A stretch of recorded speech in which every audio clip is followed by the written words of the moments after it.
오늘 본문 말씀은 우리 지난주에 이어서 요한복음 8장 말씀을 계속하겠습니다. 지난주 27절에서 28절부터 오늘 말씀이 시작되는데요. 시작되면서 이 말을 하고 돌아서 가만히 그 자리에 마리아가 불러 이르되 선생님이 오셔 너를 부른다 하시니, 마리아가 한 겁니다.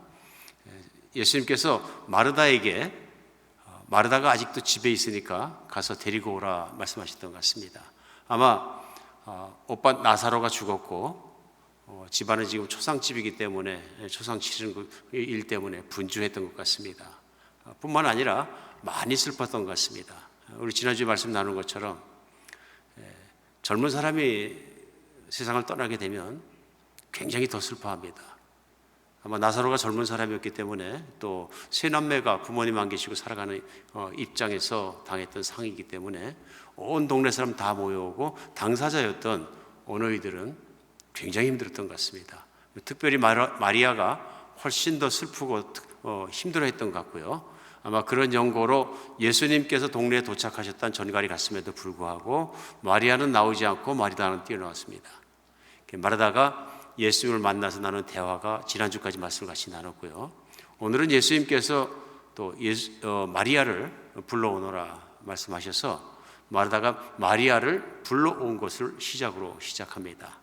그래서 마리아가 급히 일어나서 예수님을 만나러 나갔고 같이 슬퍼하던 동네 사람들도 마리아가 무덤에 가는 줄 알고 다 따라 나왔다. 그래서 좌우간 한 일행의 사람들이 다 나와가지고 예수님을 에워싸게 됐다, 이런 상황인 것 같습니다. 오늘 마리아도 예수님을 만나자마자 첫 번째 한 말이 뭐냐면 32절에요. 마리아가 예수 계신 것을 갚았고 그 발 앞에 엎드려 이르되 주께서 여기 계셨더라면 내 오라버니가 죽지 아니하였겠나이다. 마르다하고 똑같은 얘기를 합니다. 주님이 여기 계셨다면 우리 오라버니가 아팠을 때 고쳐주셨을 것이고 이렇게 죽진 않았을 것입니다. 원망, 아쉬움, 그런 것들이 가득 들어있는 표현인 것 같습니다. 그러나 이제는 너무 늦었습니다, 이런 뜻이죠. 이제 오시긴 오신 것 감사합니다. 그러나 이제는 너무 늦었습니다. 죽어버렸습니다. 이런 고백을 하는 걸 볼 수 있습니다. 그 말을 하고 마리아가 웁니다. 마리아가 아주 슬프게 울으니까 사람들도, 위문하러 왔던 사람들도 따라서 울었습니다. 그러자 오늘 예수님께서 마리아와 유대인이 우는 것을 보고 심령이 비통히 여기시고 불쌍히 여기셔서 예수님도 눈물을 흘리십니다. 아마 성경 안에서 가장 짧은 절을 찾으라 그러면 오늘 본문에 나와 있는 35절이 제일 짧습니다. 한국말로는 예수께서 눈물을 흘리시더라, 꽤 깁니다만 영어로는 보면은 그 NIV 버전에서도 Jesus wept 한 두 단어로 끝입니다. 한 절이죠. 그렇지만 이 짧은 말씀 속에 많은 계시가 들어있다고 저는 믿어집니다. 어떤 계시냐면, 계시는 하나님을 아는 것인데요, 하나님이 자신을 노출해 주신 것인데, 하나님이 어떤 분이시냐 하는 것을 많이 노출해 주십니다. 마리아가 울고 사람들도 울고 그들이 슬퍼하고 아파하는 것을 보면서 그들의 아픔 속에서 예수님도 동참해 주시고 마음이 많이 아프셨다. 그래서 사람들의 슬픔은 예수님의 슬픔이 되었다. 물론 예수님께서는 11장 처음에 시작해서 말씀하신 것처럼 나사로를 하나님의 영광을 위해서 부활시킬 것이고 부활할 것을 알고 계셨고 믿고 계셨습니다. 그러나 오늘 사람들이 와서 사람들이 비통하고 슬퍼하는 모습을 이렇게 보면서 우리 예수님께서 그 슬픔에 동참하신 것이라고 저는 믿어집니다. 여러 가지 해석이 있을 수 있습니다. 사람들을 위해서 형식적으로 위문하니까 화가 나셔서 우신 것이다, 여러 가지 해석이 가능하겠지만 제가 볼 때는 중요한 것은 예수 그리스도는 이 아픔에 동참해 주시는 분이십니다. 그 아픔을 이해하시는 분이십니다. 오라버니가 죽었는데 안 아프면 이상한 것이죠. 절망스럽지 않으면 이상한 것이죠. 그 절망스럽고 아프고 깨어지는 아픔을 충분히 이해한다 하는 것입니다. 오늘 예수님이 우시더라. 그러자 사람들이 말합니다. 그를 얼마나 사랑하셨는가 하고 얘기합니다. 오늘 어떤 이 중에서 또 얘기합니다. 37절에 맹인의 눈을 뜨게 하니가 이 사람은 죽지 않게 할 수 없었더냐. 비난이죠. 보면서 자기 남편들 비난을 합니다. 좀 일찍 와서 살려줬더라면 괜찮았을 것인데 살릴 수 없었던 거냐, 능력이 부족한 거냐, 이런 비난이 있었던 것을 알 수 있습니다. 그러자 예수님께서 다시 한번 비통하게 여기십니다. 예수님께서 속으로 비통하게 여기시고 38절에 보면 무덤으로 가시니 무덤은 굴이라 나와 있고, 굴을 돌로 막아놓은 거죠. 큰 돌로, 여러 사람이 움직이는 돌로 막아놨던 것 같습니다. 오늘 예수님께서 이 돌을 옮겨 놓으라 말씀하십니다. 그래서 마르다가 나와서 한 말입니다. 죽은 자의 누이 마르다가 이르되 주여 죽은 지가 나흘이 되었음에 벌써 냄새가 나나이다. 사람들이 동굴 앞에 가니까 냄새가 났던 것 같습니다.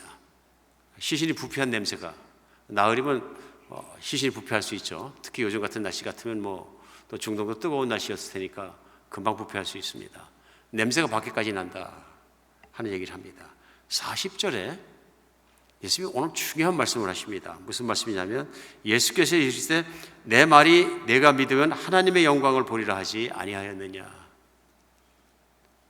오늘 마르다의 말에 이어서 벌써 죽어서 시신은 썩어졌고 소용이 없습니다, 이런 뜻이거든요. 그러니까 내가 내 말을 믿으면 하나님의 영광을 보리라 하지 않았느냐. 예수님이 그렇게 말씀하십니다. 돌을 옮겨 놓으니까 예수님이 눈을 들어보시고 하나님께 기도하시는 것이 41절과 42절에 나옵니다. 기도 내용이 뭐냐면 하나님이여 내 말을 들으신 것을 감사하나이다. 항상 내 말을 들으시는 줄을 내가 알았나이다. 그러나 이 말을 하옵는 것은 둘러선 무리를 위함이니 곧 아버지께서 나를 보내신 것을 그들로 믿게 하려 함입니다. 이 내용이죠. 오늘 기적과 역사를 일으키기 전에 하신 일이 무엇이냐면은 바로 하나님께 기도하면서 감사하신 일입니다. 모든 일을 하실 때 예수님은 하나님께 기도하시고 하나님 아버지께 감사를부터 시작했습니다. 그러면서 오늘 이 일을 하나님께서 행하시는 것이, 또 제가 이렇게 그 일을 행하시도록 간구하고 있는 것이 자신을 위한 것이 아니라 둘러선 사람들을 위한 것이다. 오늘 예수님께서 간구하시고요. 그 말씀을 마치시고 나서 큰 소리로 나사로야 나오라 부르시니까 죽은 자가 수족을 메인 채로 나왔다. 요즘은 그렇게 하는지 모르겠습니다. 예전에 한국에서도 이제 염이라고 해서 시신을 이렇게 쌉니다. 근데 중동에서 또 장례 습관이 유대인들도 베옷으로 감쌌던 것 같습니다, 시신을. 예수님께서 큰 소리로 나사로에 나오너라 소리 지르니까 죽었던 자가 벌떡 일어나더니 나오더라. 예수님께서 풀어놓아서 다니게 하라. 심지어는 얼굴도 수건에 쌓여 있더라. 예수님 한 말씀에 나사로가 일어나서 나왔던 겁니다. 썩은 냄새가 나던 시신이 일어나서 걸어 나왔습니다. 믿으십니까? 안 믿으십니까? 일부 예배는 그래도, 요즘 일부 예배가 아무래도 참석자가 좀 많아서 그러신지 아멘 소리가 훨씬 컸는데, 다시 한번 묻겠습니다. 믿으십니까? 억지로 하신 거 아니죠? 믿음으로 답변하시길 간절히 바랍니다. 왜냐하면 여기서 믿음이 갈리거든요. 성경은 누구나 읽을 수 있습니다. 오늘 여러분과 제가 읽은 성경 누구나 읽을 수 있잖아요. 근데 문제는 뭐냐면 이것에 대한 반응입니다. 오늘 한번 이 사람들, 이것을 보았던 사람들 입장에서 한번 우리가 생각해 보죠. 내가 나사로의 집에 가서 나사로가 죽었는데 그 누이들을 만나고 위문차 갔어요. 그래서 마리아가 나가니까 따라갔는데 예수님을 만나게 되었고, 무덤 앞에 갔는데 나사로가 살아서 걸어 나오는 거예요. 놀랬을까요? 얼마나 놀랬을까요? 얼마나 놀랬을까요? 그걸 보고 그 밤에 가서 잠이 왔을까요? 온통 그 생각 나지 않았겠어요? 하루 종일 그 생각 나지 않고 뿐만 아니라 마음이 흥분되지 않았겠어요? 그 생각을 할 때마다 놀라운 일이죠. 그 죽어서 썩은 시체가 걸어 나오는 장면을 본다는 건 정말 놀라운 일입니다. 근데 저도 상상을 해봐요. 그래도 본 사람들이 다 믿었을까? 그렇죠? 한 가지 믿었을 겁니다. 나사로가 죽었는데 살아났다는 거예요. 그런데 나중에도 나옵니다. 12장에도 그 내용이 나는데 무슨 내용이 나오냐면은 잔치를 합니다. 예수님이 오니까 다시 오셨거든요. 12장에 잔치를 하는데 굉장히 많은 사람이 왔다 이렇게 성경이 쓰여 있습니다. 다음 장에. 근데 거기 뭐라고 나오냐면요, 그들이 온 곳은 죽었다 살아난 나사로를 보기 위함이라. 그러니까 그때 봤던 사람들만 온 게 아니라 그 말을 들은 사람들이 다 쫓아온 겁니다. 뭘 위해서요? 예수님을 보러 온 것이 아니라 나사로를 보러 왔다 이렇게 말합니다. 나사로를 보러 왔다. 흥분할 수밖에 없는 거죠. 진짜 살아났나 만져보기도 하고 아픈 데 없냐 물어보기도 하고. 그래서 나사로는 거기 앉아 있더라. 12장에 그렇게 나옵니다. 초점이 나사로의 부활한 사건에 맞춰지기가 너무 쉽습니다. 초점이요. 근데 오늘 말씀의 초점은 다른 데 있는 것 같습니다. 그 초점은 어디 있냐면 나사로를 살리신 분입니다. 예수님이 살려내신 거예요.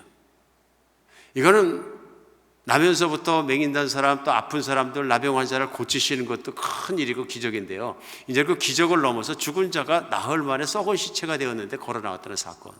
이거는 정말 놀라운 일인 거죠. 근데 이것을 예수님이 하셨다는 것입니다. 그것도 말씀 한마디로 뭐 요란하게 무슨 뭘 하고 뭐 그런 것도 없이 그냥 나사로야 나오너라. 그것도 이름을 딱 부르시면서 나사로야 나오너라 하니까 걸어 나왔다는 것입니다. 하나님의 영광이 여기 있는 거죠. 사람이 할 수 없는 것이 이것이고요. 예수님이 생명의 주인이시고 생명의 구원자시라는 걸 확실하게 보여주는 사건인 것이죠. 믿으십니까? 이제 아멘이 자신 있으신 것 같아요. 오늘 예수님에게도 제일 중요했던 것이 이것이라고 믿어집니다. 예수님이 이 일을 자신을 위해서 하지 않았습니다. 그렇죠? 물론 이로 말미암아 하나님의 영광을 너희가 보리라 말하다 보고도 얘기하잖아요. 40절에 내가 내 말을 믿으면 하나님의 영광을 보리라면 영광을 본 거죠. 근데 이걸 꼭 하나님의 영광만을 위해서 이렇게 했느냐?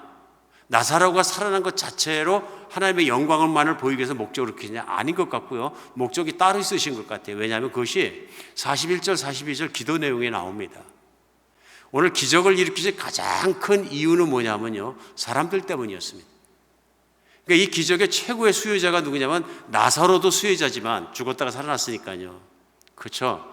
누이들도 수혜자고요. 예수님의 기적에 진짜 기적의 수혜자들은 누구냐면요, 보고 믿은 사람들인 거죠. 예수의 마음이 어디 있느냐면요, 보고 믿는 사람들과 생각을 하신 거예요. 왜 그러냐면 42절에 이 말씀을 하옵는 것은 둘러선 무리를 위한 것입니다 하면서 기도를 하셨거든요. 둘러선 무리, 이 일을 보게 된 목격자들을 위해서 한 것입니다. 그러면서 곧 아버지께서 나를 보내신 것을 그들로 믿게 하려 함입니다. 목적이 분명히 드러납니다. 뭐냐면 이 사람들이 믿는 것이 예수님께서 뜻하신 것이고 아버지가 기뻐하시는 일이다. 이 모든 기적의 목표가 어디 있느냐 하면 사람들이 믿는 것입니다. 믿음입니다. 쉽게 생각하면 사람들의 믿음을 이 영광의 사역을 통해서 도와주신 겁니다. 도와주신 것입니다. 믿음이 얼마나 중요한가 하는 것을 오늘 다시 한번 느낄 수 있는 것이요, 예수님께서 사람들이 갖게 되는 믿음을 얼마나 소중히 여기시고 생각하시고 간절히 바라시느냐 하는 것을 본문 가운데 우리는 분명히 느낄 수 있습니다.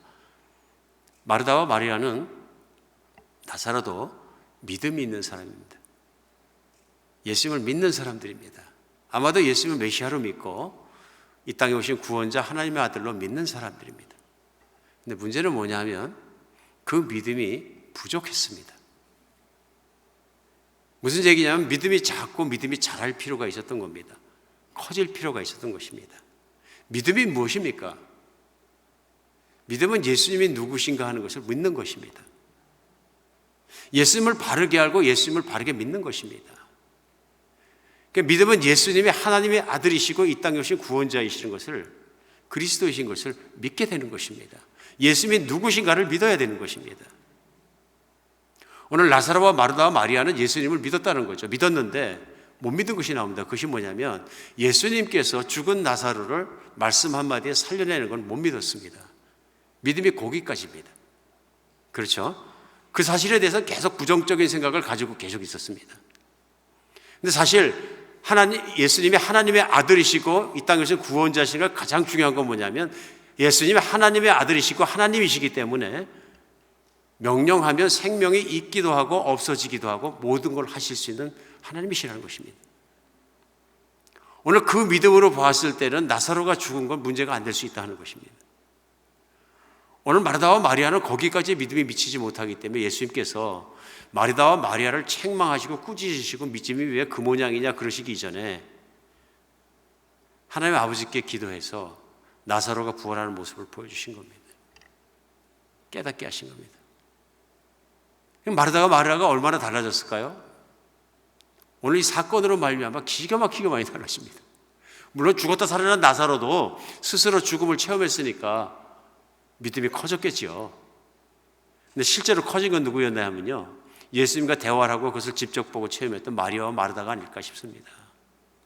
그리고 오늘 주님께서 기도했던 것처럼, 예수님 기도하신 것처럼 주변에 있는 사람들, 제일 먼저 누굽니까? 제자들이요. 예수님이 항상 마음에 쓰시는 건 뭐냐면 제자들의 믿음이 자라는 것이었습니다. 오늘 제자들도 믿음이 커졌고 받던 사람도 믿음이 커졌을 것입니다. 물론 기적의 현장을 보고도 못 믿는 사람 못 믿습니다. 그런 것 같습니다. 그러나 오늘 예수님이 의도하신 것이 무엇이냐면 예수님이 누구신가 하는 그 믿음을 갖는 것이 얼마나 중요한가, 또 그냥 갖는 것이 아니라 그 믿음에 온전한 믿음을 갖는 것이 얼마나 중요한가 하는 것을 알 수 있습니다. 예수님께서 제자들 안에 믿음이 점진적으로 계속적으로 커가고 있다는 것을 알고 계셨다는 것입니다. 그러면 오늘 나사로의 부활이 끝일까요? 성경 안에는, 특별히 복음서 안에는 예수님이 3번 정도 죽은 사람을 살려내셨습니다. 오늘 나사로를 포함해서요. 그렇죠? 3번 정도 살려냈습니다. 나인성에 있던 딸도 살려내셨습니다. 끝일까요? 아닙니다. 이 믿음이 계속 발전해서 어디까지 가기 원하셨던 걸까요? 우리 성경 안에서 분명한 길이 있습니다. 예수님이 십자가에 사람들을 죄를 위하여 대신 희생양으로 돌아가시고 3일 만에 부활해서 승천하고 앉으신 세상의 주인이시라는 걸 믿는 데까지 가기를 원하셨던 겁니다. 원하셨던 겁니다. 제자들이 이걸 다 봤어요. 나사로가 살아나서 보았고요. 그런데도 예수님이 십자가에 못 박히실 때 제자들의 행동은 뭐냐면 무서워서 다 도망갔어요. 다 도망갔어요. 예수님께서 3일 만에 부활할 것이라고 말씀하셨음에도 불구하고 도망갔어요. 오늘 네 오라버니가 살리라 하니까 마르다와 마리아가 깊이 믿지 못했던 것처럼 어쩌면 십자가 앞에서 제자들은 가지고 있는 두려움이 예수님을 믿는 것보다 더 컸던 것 같습니다. 믿음이 죽음을 이기지 못한 거죠. 마르다와 마리아도 다른 건 다 믿어도 죽음을 이기지는 못했습니다. 제자들의 믿음도 죽음을 이기지 못하는 믿음으로 자라야 될 필요가 있습니다. 예수님이 부활하시고 성령이 오시고 말씀이 이루어지면서 제자들은 확신하게 됩니다. 그 다음부터 사도행전에서는 죽음을 이기는 믿음에 이른 제자들의 모습이, 사도들의 모습이 나오기 시작합니다. 믿음이 커진 거죠. 믿음이 온전해지긴 거죠. 이제 나의 죽음도 두려워하지 않고 모든 걸 살아갈 수 있는 건 그것 자체가 움직일 수 없는 그보다 크신 하나님을 믿는 것이죠. 그보다 큰 예수님을 믿는 거죠. 믿음이 온전해진 것입니다. 오늘 우리 알 수 있는 것이 믿음은 본질이 커가는 것입니다. 반대가 가능한 것 같습니다. 믿음이 작아질 수도 있다. 작아질 수도 있다. 그러니까 예수님을 잘 믿다가도, 예수님을 그 구세주와 모든 그 하나님을 잘 믿다가도 내 믿음이 작아져 가지고 의심을 하다가 오히려 멀어질 수 있다. 성경은 그렇게 말씀하십니다.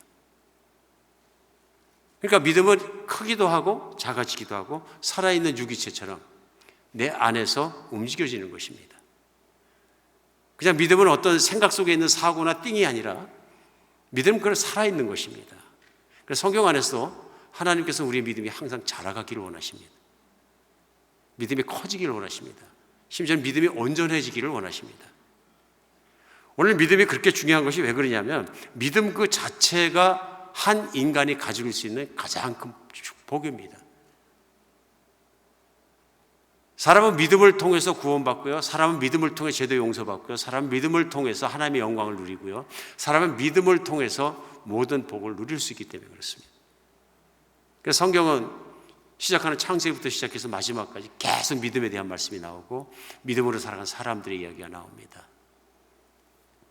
문제는 우리가 살아가면서도 믿음을 온전히 갖지 못하기 때문에 흔들리는 겁니다. 흔들리는 것뿐만 아니라 믿음을 나중에 잃어버리기까지 하는 것을 우리는 알 수 있습니다.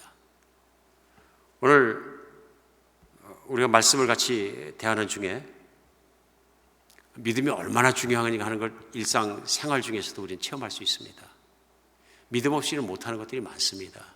믿음 없이는 11조 못 드립니다. 그렇죠? 11조 혹시 말씀이 나오니까 또 헌금 얘기하냐 그러면 힘들어하시는 분 계실지 모르는데, 이거는 11조 헌금은 나쁜 것이 아닙니다. 이게 하나님이 주신 축복이에요. 왜냐하면 하나님께서 내가 내 곳간에 11조를 드려보라, 내가 부유함을 누리나 못 누리나 나를 시험해보라 하고 말라기에서 말씀했을 정도로 하나님 자신 있게 말씀하신 축복의 보장이에요. 재정적 축복이에요. 뭐 재정적 복받기 원하십니까? 재정을 하나님께 드리고 하나님을 인정하는 것, 모든 재정은, 모든 돈은 하나님으로부터 왔다는 걸 인정하는 것을 철저하게 인정하고 철저하게 믿음으로 살아보십시오. 복 받습니다. 왜 그렇습니까? 그렇게 믿고 믿음대로 됩니다. 그런데 믿음이 없으면 11조 못합니다. 그 이상하게도 10분의 1이라는 게 그렇게 떨리는 액수라 그러네요. 사실은 쉬운 액수가 아니라 그러네요. 못한다는 거예요. 예, 많은 것들이 믿음 없으면 못합니다. 믿음 없으면 말씀대로 못 삽니다. 당연히 믿음 없으면 사랑 못합니다. 내가 좋아하는 사람 좋아하는 거는 다 할 수 있어요. 그렇죠? 근데 하나님이 말씀하실 때 최고의 인간은 어떤 인간이냐면요, 이제는 모든 걸 욕심과 탐욕과 음란함으로부터 회복되어서 다른 사람을 깨끗한 마음으로 사랑할 수 있는 사람이에요. 이게 인간의 본질이라고 말씀하시는 거죠. 그러니까 인간은 사람을 경쟁 상대나 무슨 시기 상대로 여기는 것이 아니라 인간은 사랑하는 대상으로 여기고, 사랑할 때 하나님의 거룩하심과 그 놀라운 창조의 본질이 드러나게 되는 거죠. 아름다운 인간의 최고의 모습이 드러날 수 있는 거죠. 그런데 다른 사람을 사랑하는 것, 하나님의 은혜 받지 않으면 못합니다. 믿음 없이는. 웬만한 사람은 하겠지만 마음에 안 드는 사람도 사랑하고 원수까지라도 사랑하는 건 이건 못합니다. 믿음 없이는 못하는 일입니다. 그러니까 내가 하나님 말씀은 있는데 내가 못한다 그러면 이유는 분명합니다. 믿음이 적은 거죠. 아직 그걸 하기까지는 믿음이 적은 거죠. 오늘 감사하는 것도 믿음이 있어야 하고요, 삶을 사는 것도 믿음이 있어야 합니다. 믿음이 흔들리면 다 흔들립니다. 아침마다 우리 시편 읽고 있는데요, 지금 시편 4편 읽다 보면은 그런 고백이 나옵니다. 무슨 고백이냐면은 시편 4편에 다윗이 고백을 하면서 그가 아주 어려웠던 시간에 하나님께 감사하는 고백이 나옵니다. 시편 4편 7절에 보면은 주께서 내 마음에 두신 기쁨은 그들의 곡식과 새 포도주가 풍성할 때보다 더하나이다. 내가 평안히 눕고 자기도 하리니 나를 안전하게 살게 하시는 오직 여호와이시나이다. 고백을 합니다. 주께서 내 마음속에 주신 기쁨은, 그들은 누구냐면요, 다윗을 욕하고 다윗을 비난하고 막 그랬던 사람들인 것 같아요. 그런데 그들은 잘 삽니다. 그들은 농지에서 수확이 크고 새 포도주도 풍성하고 곡식도 많이 거둡니다. 다윗은 도망 다녔던 것 같습니다. 처지가 아주 안 좋습니다. 그런데 다윗의 고백이 뭐냐면 주께서 내 마음에 주신 기쁨은 그 사람들이 곡식과 새 포도를 풍성할 때 기뻐하는 것보다 내가 더 기쁩니다. 8절에요. 그래 하나님으로 말미암아 내가 평안히 눕고 자기도 하리니 나를 안전하게 살게 하는 분은 하나님이십니다. 이 믿음입니다. 그렇죠? 이 정도 상황에서 기쁨을 고백할 수 있는 건 거의 믿음이 온전하다고 보면 맞는 거죠. 죄송합니다. 맞는 거죠. 오늘 이런 믿음이 되는가 한번 생각해 볼 필요가 있거든요. 저희도 살아가면서 다윗도 이런 믿음을 잃어버릴 때가 있었습니다. 유혹 앞에서, 밧세바의 유혹 앞에서 간음을 하면서 다 떨어져 버립니다. 죄를 짓고 나니까 하나님이 가까이 있는 친밀감을 다 잃어버립니다. 시편 51편에서 다윗은 다시 한번 기도합니다. 주여 구원의 즐거움을 회복시켜 주시옵소서. 기쁨을 잃어버린 거죠.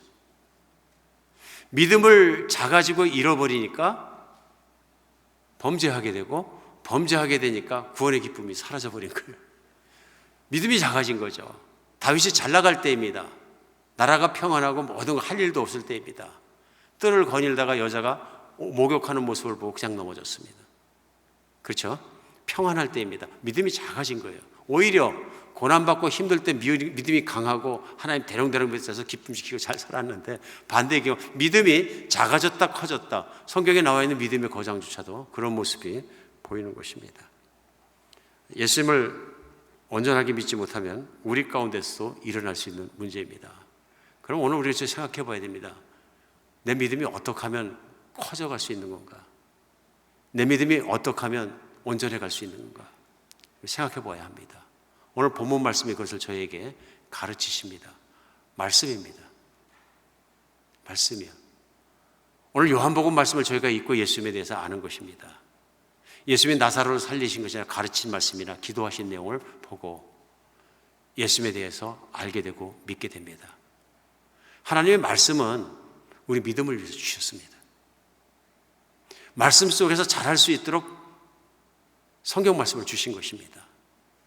오늘 요한복음도, 오늘 요한복음 11장을 읽었습니다만, 요한복음 20장 31절에서 사도 요한은 분명하게 자신이 요한복음을 쓴 이유를 확실하게 얘기합니다. 요한복음 20장 30절로 31절이에요. 예수께서 제자들 앞에서 이 책에 기록되지 아니한 다른 표적도 많이 행하셨으나 오직 이것을 기록하면 너희로 예수께서 하나님 아들 그리스도이심을 믿게 하려 하며 또 너희로 믿고 그 이름을 힘입어 이루어 생명을 얻게 하려 함이라. 요한 사도가 오늘 11장에 나오는 나사로가 살아나는 기적의 현장의 증인입니다. 직접 본 사람이에요. 자신을 증인이라고 얘기합니다. 요한일서에서도요. 직접 보았는데 가만히 있는 것이 아니라 이것을 글로 적어서 후대에 남겨야 되겠다. 이 마음을 주신 것이 하나님의 성령이 마음을 주신 거죠. 그래 그가 그것을 적어서 남긴 것이 성경이 되어서 오늘 여러분과 저한테 온 것입니다. 근데 이 성경을 적은 가장 큰 목적이 뭐냐면, 모든 표적들 행하신 것도 목적이 뭐냐면 예수께서 하나님 아들 그리스도이심을 믿게 하려 함이라. 예수께서 하나님 아들이신 것을 믿게 도와주기 위해서 이 글을 썼다 하는 것입니다. 자신도 믿었는데 뿐만 아니라 후세에 오는 사람들도 읽고 믿게 하도록. 요한의 시대에는 예수님을 보고 듣고 믿었습니다. 후세에 있는 사람들은 이 말씀을 통해서 그것을 읽고 믿게 하려고. 성경 말씀이 얼마나 중요한 것인가 다시 한번 생각하게 합니다. 실제로 사도 바울도 로마서 10장 17절에서 그러므로 믿음은 들음에서 나며 들음은 그리스도의 말씀으로 말미암니라. 믿음은 들어야 한다. 뭘 들어야 해요? 그리스도의 말씀을 들어야 한다. 커진다 그런 뜻이죠. 자란다, 생긴다. 믿음이 그냥 생기는 것이 아니라 말씀을 통해 생기는 것을 다시 한번 얘기하고 있습니다. 우리 예수님께서 이 말씀이 얼마나 중요한 것인지를, 또 말씀이고 자신에 관한 것이고 자신의 말씀인 것을 밝히 말씀해 주셨어요. 예수님이 모든 일을 하실 때는 자신의 뜻대로 하지 않고 아버지 하나님의 뜻대로 했는데 무엇보다 말씀이 그대로 일어날 수 있도록 하셨어요. 많이 반복해서 말씀하십니다. 이렇게 하여야 하나님 말씀이 이루어질 것이 아니냐 하시면서 고난도 당하시고 여러 가지를 하셨습니다. 그것이 구약 말씀에 기록되어 있기 때문에요. 구약 말씀에 기록되어 있는 것을 이루신 것이죠. 어느 날 갑자기 오셔서 즉흥적으로 무엇을 하나하나 하신 것이 아니라 이미 말씀에 기록된 대로 오셔서 약한 자를 고치시고 병든 자도 고치시고 가난한 자에게 천국 소식을 전해주시고 또 죽은 자를 살리시고 이 모든 것이 기록된 대로 행하셨다는 것입니다. 그리고 요한복음 시작되자마자 예수님에 대해서 말씀이 육신이 돼서 우리 가운데 거하심에 이렇게, 이 성경에 나와 있는 모든 말씀을 살아있는 육신 가운데 있는 예수님께서 이루셨다 하는 뜻입니다. 육신 안에 이루어졌다. 오늘 이 말씀은 말씀이 얼마나 중요한 것인지를 말씀하시는 것이죠. 뿐만 아니라 이 땅에 오신 그리스도 하나님의 아들 예수 그리스도의 말씀들을 제자들로 하여금 또한 적게 하셔서 그것이 오늘날 여러분과 저에게도 읽히고 믿게 도와주신 것이죠. 말씀 없이는 안 됩니다. 1940년대에 유태에 있는 한 목동 둘이서 양을 치다가 굴을 발견하고 굴로 들어갔는데 땅속 굴이었던 것 같아요. 굴로 내려갔다 그러는데 거기서 그 항아리 같은 것들이 많이 있는 걸 발견하고 자세히 보니까 안에 이 두루마리가, 옛날 두루마리가 말려 있는 걸 보고 끄집어냈습니다. 그것 때문에 온 세계 뉴스가 되고 막 발칵 뒤집힌 적이 있습니다. 그들이 발견했던 것이 그 예수님 시대 이전에 썼던 두루마리 성경이었던 것입니다.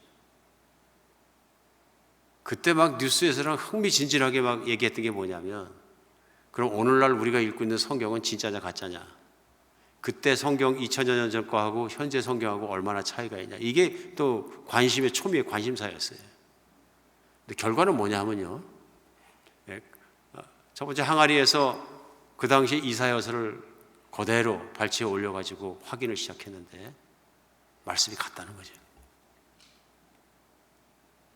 2000년 전에 유대인들이 필사해서 어떤 항아리 놓는 이사야 성경이나 구약 성경이나 오늘 여러분과 제가 읽고 펴 있는 이사야 성경이나 같은 말씀이라는 것입니다. 변화가 없다는 것입니다. 사람이 필사하다 보면 누구 생각도 들어가고 많이 달라질 수 있는데요, 이 모든 말씀을 보존하고 오늘날 우리에게 읽게 하고 배려하신 분은 하나님이시라는 거예요. 사람의 능력으로 할 수 없습니다. 여러분의 말씀이 어떻게 이렇게 보존될 수 있겠습니까? 뿐만 아니라 세계에서는 권력을 가진 사람들이, 어떤 왕들이 기독교를 말살시키고 신앙을 말살시키기 위해서 성경을 불태우고 물에 빠쳐 없애버리려고 엄청난 노력을 했습니다. 그럼에도 불구하고 성경은 오롯이 살아가지고 여러분과 제가 무릎에 놓고 성경을 읽을 수 있는 거죠. 성경 하나님 말씀입니다. 이 하나님 말씀을 우리가 읽고 묵상하고 믿을 때 그것이 우리에게는 살아있는 믿음이 돼서 현실이 되는 것이죠. 오늘 우리는 예수님을 육신으로 만나거나 나사로의 부활하는 현장에서 내가 들어갈 수는 없습니다. 그러나 내가 성경을 보고 읽고 듣고 믿음으로 말미암아 동참할 수 있습니다. 성경을 주신 거죠. 오늘 성경뿐만 아니라 하나님께서 우리의 믿음의 성장과 모든 걸 주신 것이 성령의 능력입니다. 성령의 능력입니다. 사람 홀로 그 일을 하는 것이 아니라 후일 예수님께서 말씀하십니다. 내가 가면 성령이 오시고 성령이 오신 게 너에게 더 유익할 것이다 말씀하시면서 성령을 보내서 성령께서 예수님을 생각나게 하시고 그 말씀을 드러내 주실 것이라고 말합니다. 제자들이 예수님 말씀대로 기도하고 기다렸는데 성령이 오시고 실제로 제자들이 성령의 충만함이 있고 그로 말미암아 믿음이 커지고 이제 목숨을 거는 일들을 하게 되었다. 성경을 쓰게 하신 분도 성령님의 역사지만 성경을 읽는 사람에게 믿을 수 있도록 도와주시는 것도 성령님이 하시는 것이고 또 그 말씀이 살아나고 현실이 되고 모든 것이 되게 도와주시는 분이 성령님이십니다. 성령은 살아계신 그리스도의 영이고 하나님 아버지의 영이시고 성령은 그리스도를 드러내는 영이십니다. 그래서 예수님을 믿고 내가 주님으로 받아들인다는 것은 무엇이냐면 그리스도를 내가 받아들이는 것이고 실제로 그리스도의 영이신 성령께서 내 안에 함께 거주하시면서 내 안에 그리스도가 살아계시도록 현현하실 수 있도록 이루어 주시는 분이 성령님이시다. 여기서 우리가 믿음을 잘하기 위해서 중요한 것이 무엇인가를 깨닫게 됩니다. 성령 안에서 기도하는 것입니다. 오늘 예수님도 기도하시잖아요. 기도하십니다. 왜 그러실까요? 하나님은 성부, 성자, 성령 삼위가 한 분이시잖아요. 그런데 예수님의 소원이 있습니다. 하나님의 예수님의 소원이 있으면 그 뜻을 하나님 아버지께 말씀드리면 여기에 모든 일이 일어나고 기도가 응답되게 하고 들리게 하고 모든 일에 관여하시고 일하시는 분이 누구냐면 성령님이십니다. 성령님이십니다. 성령이 그 일을 하시는 거예요. 예수님이 이 땅에서 사역하시는 모든 일을 하시는 동안에 그 모든 일을 움직여 가시는 분이 바로 성령님이십니다. 오늘 믿는 사람에게도 마찬가지인 것이죠. 믿는 사람도 기도를 하잖아요. 누구에게 기도합니까? 하나님 아버지께요. 누구 이름으로요? 예수 그리스도의 이름으로 기도합니다. 사실 우리는 기도할 자격도 없는 사람들이잖아요. 예수님이 대신 죽어주시고 죄값 치러주시고 예수님이 대신 살아주시고 예수님이 나와 함께 살아주시니까 예수님의 이름을 기도하잖아요. 누굴 통해서요? 성령님을 통해서요. 나는 아버지께 기도하고 예수님의 이름으로 기도하고 성령이 그걸 들으시고 성령이 커뮤니케이션에 해주셔서 교통케 하시는 거거든요. 성령이 없으면 안 되는 거예요. 얼마나 중요한 것입니까? 성령님은 나와 함께 24시간 7days 함께 사십니다. 내 숨소리도 들으시고 내 걱정도 하시고 내 탄식도 하시고 다 하십니다. 성령님은 나를 떠나지 않고 내 안에 그리스도를 드러내시고 항상 계시는 분이세요. 그럼 우리 믿음에 자라기 위해서 중요한 게 무엇입니까? 성령님을 인식하고 성령님을 바로 알고 성령님께 반응하고 성령 안에서 기도하라. 사도 바울도 끊임없이 얘기하는 게 너희가 성령 안에서 무시로 기도하라. 쉬지 말고 기도하라. 성령 안에서 믿음으로 기도하는 것이죠. 성령님이 어디나 항상 계시고 나와 함께 계시다는 걸 믿는 사람이 아니라면 바르게 하나님에게 반응할 수 없습니다. 믿음이 크지 않습니다. 오늘 말씀 가운데 알 수 있는 것이 있습니다. 두 가지잖아요. 내 믿음이 자라기 위해서는 말씀 가까이 하고 말씀 속에 살아야 합니다. 말씀을 읽고 말씀을 지고 말씀 가운데 살아야 합니다. 그러니까 시편도 시작하면서 1편에 바로 시작하는 게 뭐냐면 복이 있는 사람은 여호와의 율법을 즐거워하여 그 율법을 주야로 묵상하는 자다. 중얼거리는 자로다. 주야로 항상 24시간 무시로. 왜 말씀이 그렇게 중요한 겁니까? 믿음이 자라거든요. 그 다음에 믿음이 자라면 기도하게 되고 임재 가운데 있게 되고 그 기도가 하나님과 교통하는 것이기 때문에 소통하는 것이기 때문에 그 교통을 통해 성령 안에서의 교통을 통해 우리의 믿음은 커질 수밖에 없는 거죠. 반대로 갈 수 있습니다. 말씀 보지 않고 말씀 멀리하고 기도 열심히 하지 않고 신앙생활 한다고 왔다 갔다만 하면 안 되는 거죠. 쉽게 생각하면 일주일 내내 기도 안 하고 일주일 내내 말씀 안 보고 일주일 내내 말씀 부여잡지 않고 살다가 주일날 예배만 참석한다고 믿음이 클 수는 없는 거죠. 왕왕 골프장에 가서 골프를 치기는 치는데 잘못 치는 분들을 예전엔 이름을 아는 위켄드 골퍼라 그럽니다. 그렇죠? 위켄드 왜 그럴까요? 그냥 주말에만 시간 날 때 혹은 안 칠 때도 많고 취미생활에서 한 번씩 치는 분들이에요. 그럼 골프 실력이 잘 안 늘면 뭐라 그러냐면 위켄드 골퍼라 그럽니다. 안 느는 거예요. 근데 실제로 골프 잘 치시는 분들은 뭐 프로처럼 치고 뭐 무슨 실수도 없고 그러면 뭐 싱글 핸디캡 이렇게 치시는 분들은 보면은 언젠가 한 번은 골프에 미치신 분들이에요. 거기 푹 빠져가지고 매일 골프 치고 아침 저녁으로 골프 치고 막 그냥 주업 싸면서 막 그랬던 분들이 잘 치게 돼 있어요. 우리는 알 수 있습니다. 신앙생활 하나님 말씀 안에 살아가고 주야로 붙어 있고 그 기도 속에서 내가 살아가게 되면 믿음이 커질 수밖에 없는 거죠. 여기서 우리는 큰 차이를 알 수 있습니다. 믿음으로 사는 사람은 하나님의 영광을 봅니다. 40절 내가 내 말을 믿으면 하나님의 영광을 보리라 하지 않았느냐. 우리 인생 중에서 하나님의 영광을 믿음으로서 보기도 하고 못 보기도 할 수 있다는 얘기입니다. 그렇죠? 내가 믿음이 없어 믿음이 작아서 내 뜻대로 내 생각대로 인생을 허우적거리고 살면 나는 내 능력, 내 판단, 내가 가지고 있는 리소스만큼 원천만큼 내가 살 수 있을지 모릅니다. 그러나 믿음으로 말미암은 하나님의 기적과 하나님의 능력은 체험하지 못합니다. 내가 하나님의 자녀로서의 권세도 다 누리지 못합니다. 오늘 그것이 얼마나 중요한 생각을 하게 됩니다. 저도 개인적으로 얼마 전에 회개를 많이 했습니다. 그 회개한 게 뭐냐면 시편 4편 말씀을 오늘 같이 나눴습니다마는 다윗이 그렇게 힘들 때 주께서 내 마음에 주신 기쁨은 그들의 포도주와 모든 게 넘칠 때보다 더하나이다 하는 고백이 신앙인의 고백이거든요.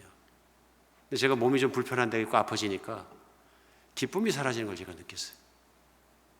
마음에 구원의 기쁨이나 그 주님을 섬기는 기쁨이나 가치 있는 기쁨이 사라지는 거예요. 내 마음이 왜 이러지? 나 이런 마음으로 어떻게 내가 살아가나 하는 마음을 자꾸 생각하다 보니까 현실 문제에 자꾸 집착을 하고 걱정을 하고 하다 보니까 믿음이 작아지는 거예요. 믿음이 작아지니까 첫 번째 나오는 현상이 기쁨이 사라지는 거예요.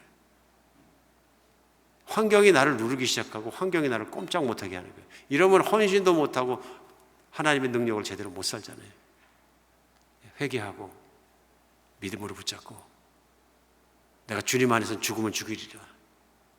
주께서 나를 고칠 필요하면 고쳐주실 것이다. 기도하고 마음의 평안을 회복하고 살으니까 힘도 나고 믿음의 능력도 느끼게 되고, 그런데 우리 주님께서 붙잡아 주실 줄 믿는 겁니다. 흔들릴 수 있습니다. 우리는 여러 가지 방법으로 살 수 있지만 믿음 없이 살 수도 있고 믿음 있게도 살 수 있다. 조지 뮬러라는 분 아마 얘기를 많이 들어보셨을 겁니다. 그분의 그 인생을 다시 한번 생각을 하면서 제가 많은 도전을 받았어요. 참 내가 믿음으로 온전하게 살지 못했구나 하는 것 또 회개도 되고, 지금 코로나 때문에 여러 가지로 우리가 팬데믹 속에서 3년째 고생을 하고 있습니다. 근데 1800년대 중반에 조지 뮬러라는 분이 사실 동안에 영국도 콜레라 때문에, 제가 일부 예배 잘못해서 코로나라 그러는 모양인데 정정하겠습니다. 콜레라 때문에 팬데믹이 왔습니다. 1949년, 1849년, 1854년, 1866년에 세 차례 걸친 팬데믹에 휩싸이게 됩니다. 약도 쓰던 시절에 콜레라로 말미암아 수많은 사람이 죽습니다. 고아가 수도 없이 나왔고요. 이런 상황 속에서 조지 뮬러라는 분이 고아들을 모아서 키우기 시작했습니다. 뭐 돈이 있어서 한 것도 아니고 자선사업한 것도 아니고요. 가난한 분이었어요. 근데 하나님의 말씀에 의지해서 모든 필요는 하나님께서 채워줄 것을 믿고 기도로 이 고아들을 섬기기로 한다. 그럼 고아의 아버지신 하나님께서 입히고 먹이실 것을 믿는다 하고 시작하셨어요. 왜냐하면 이분이 극적으로 예수님을 만나고 바뀌었던 분이에요. 아버지 주머니에서 돈이나 훔치고 술 중독되었고 알코올 중독 때문에 정말로 몹쓸 인생이 되어버린 사람인데, 그 젊은이가 예수님 믿고 예수님 받아들이고 완전히 바뀌어가지고 사람들을 위한 사랑과 긍휼한 마음이 생겼다는 것입니다. 그렇게 시작해서 고아들을 돌보기 시작했는데요, 이분의 생전에 그를 통해서 그 장성한 고아가 10,000명이었다. 10,000명. 안 놀라시네. 오늘 파더스데이잖아요. 자식 2명 키우는 것도 보통 일이 아니거든요. 맞습니까? 인생을 걸잖아요. 자식 2명 키우는데. 10,000명을 자식을 키워내려고 그러면 그 고충과 또 어쩔 때는 고아들은 막 늘어나기 시작하는데 먹을 건 없고 돈이 없고 재정이 없으면 그 고민과 두려움과 이런 말할 수 없는 거죠. 나는 굶을 수 있는데 어떻게 애들을 굶기겠느냐, 이런 상황에서 애들은 자꾸 늘어나고, 그러면 팬데믹 때문에 부모는 자꾸 죽고 애들은 자꾸 늘어나면 얼마나 두려웠겠습니까? 고아를 세웠어요. 이분이 이걸로 끝난 게 아니고요, 선교를 기가 막히게 많이 하셨어요. 아마 오늘날까지도 세계로 다 성경책을 가장 많이 보내신 분이 누구냐면 조지 뮬러 겁니다. 거기서 끝난 게 아니고요, 연로하셨고 말년이 되니까 말년에는 선교를 시작하셨는데 42개국을 다니시면서 300만 명에게 복음을 전하셨어요. 저도 이렇게 됐으면 좋겠습니다. 다시 한번 이 팬데믹을 만나서 이분의 삶을 이렇게 읽으면서 굉장히 부끄러운 마음이 들었어요. 왜냐하면 이분이 말씀하시거든요. 나는 말씀으로 살았다. 그래 보니까 이분의 고백은 뭐냐면 성경을 200독 했다 그럽니다. 근데 이분이 성경을 200독 한 중에서 100독은 절반은 무릎 꿇은 채로 읽었다 그랬어요. 거기서 끝나지 않고 매일 성경을 읽고 나면 읽기 전에 읽는 동안에 하나님 도우심을 구했다. 뜻을 알려주셔서 하나님께 계속 간청하고 그날이 넘어가기 전에 전체를 다 묵상했다. 성경만 이렇게 읽으신 것이 아니라 삶을 기도로 사셨어요. 그걸 일기로 남기셨고, 실제로 하루하루 일기 속에 보면 기가 막힌 역사와 기적들이 일어나는데 어떤 분이 그걸 카운트해 보시니까 5만 번 기적이 일어났다 그러는데, 한 사람의 인생 속에 기도 응답이 다 기적인 거예요. 여러분, 기도가 응답되는 건 기적입니다. 믿으십니까? 내 삶에도 기적이 있습니까? 아멘? 여러분, 믿는 거는 내 머리와 마음으로 믿는 것 같지만 실제로 기도는 현실이 되어서 성령의 임재하신 가운데 그 기도가 상달되고 다 돼서 현실로 이루어진다는 것입니다. 믿음이죠. 뮬러 같은 분은 믿음으로 사셨다, 기도로 사셨다 하는 것입니다. 현실을 따라가지 않고 오직 하나님 보면서 믿음으로 살으니까 하나님 사이즈로 살게 되더라고요. 이게 이분의 고백이거든요. 나를 자신을 위해서 일기를 쓰신 것이 아니라 우리 하나님께서 얼마나 신실하신 분인지를 보여주고 알기 위해서 썼다는 거죠. 사도 요한이 예수님을 따라다니면서 그 모든 걸 보고 요한복음을 쓴 것처럼 그런 마음으로 조지 뮬러도 자기 일기를 썼다고 믿어집니다. 사랑하는 여러분, 하나님의 살아계심은 진짜인 것이죠. 하나님께서 우리를 버려두신 것이 아니라 예수님과 제자들이 걸어다니는 2000년 전보다 내가 더 불리한 조건이 아니라 성경도 주시고 이제는 성경을 매일 들고 다니라고 전화기에도 주시고 아무 데나 갖고 다니게 하시고 누르기만 하면 나오게 하시고 너무 더 편리하고 쉬운 세상을 주시고 항상 끼고 살게 하시고 모든 걸 주셨는데 아니라 하면 어떡합니까? 두루마리 둘둘 말아서 메고 다녀야 될 때는 시절도 있었다. 요한복음 하나 들려면 아마 양쪽에다 두루마리 두세 개 들고서는 메고 다니는 시절이 있었다. 또 그거 돈 주고 살려면 너무 비싸가지고 전 재산에도 못 사는 때가 있었다. 너무 감사한 시간. 성령님 주셔서 우리 성령 안에서 믿음 붙잡고 살아갈 수 있도록 약속하셨군요. 구하는 자마다 아낌없이 주시겠다는 성령을 약속을 주신 거죠. 여러분, 지금 저희가 삶을 살아가면서 온전한 믿음으로 살아가는 여러분과 제가 되었으면 좋겠습니다. 믿음은 소멸될 수도 있습니다. 너무 작아져서 없어질 수도 있습니다. 그런 거 많이 듣잖아요. 어떤 분이 신앙 간증하고 뜨거워서 막 얘기하면 그런 믿음 안 가져본 사람이 있나? 옛날에 구원받고 기쁠 때는 그거 뭐 춘삼목 꽃사랑 같은 그런 사람은 다 있었다. 세월 지나가 봐라. 믿음이 제대로 되나? 아닌 거죠. 세월이 갈수록 커지고 연로해질수록 커지고 말년이 갈수록 잘 사는 사람들이 있다. 또 그렇게 돼야 된다. 왜냐하면 하나님의 뜻은 이것이 장성해져서 마지막에 주님 앞에 설 때에는 흠이 없이 살 만큼 말씀과 기도 속에 온전해지기를 바라시는 거죠. 우리 하나님의 바람대로 그런 인생을 살아갈 수 있고 믿음을 키워가는 여러분과 제가 되었으면 좋겠습니다. 기도하겠습니다. 하나님, 주님의 마음이, 주님의 사랑이 어떤 것이며 저희를 향해서 주신 것이 무엇이며 무엇을 바라시는지 오늘 나사로의 집을 찾으셔서 하신 주님의 말씀과 나사로를 살려주시는 모든 일 속에서 다시 한번 저희가 깨닫습니다. 간절히 원하기는 저희가 주님의 소원대로 그렇게 정말로 주님의 원대로 주님을 온전하게 믿고 말씀 안에 온전히 믿음으로 행하며 살아갈 수 있는 그런 삶을 살게 하여 주시옵소서. 말씀 가까이 하고 말씀 안에 살아가며 주님 기도 가운데 삶으로 말미암아 늘 주님의 임재 속에서 떠나지 않아서 주님의 모든 능력을 체험하며 살게 하여 주시옵소서. 우리 주 예수 그리스도 이름으로 기도합니다.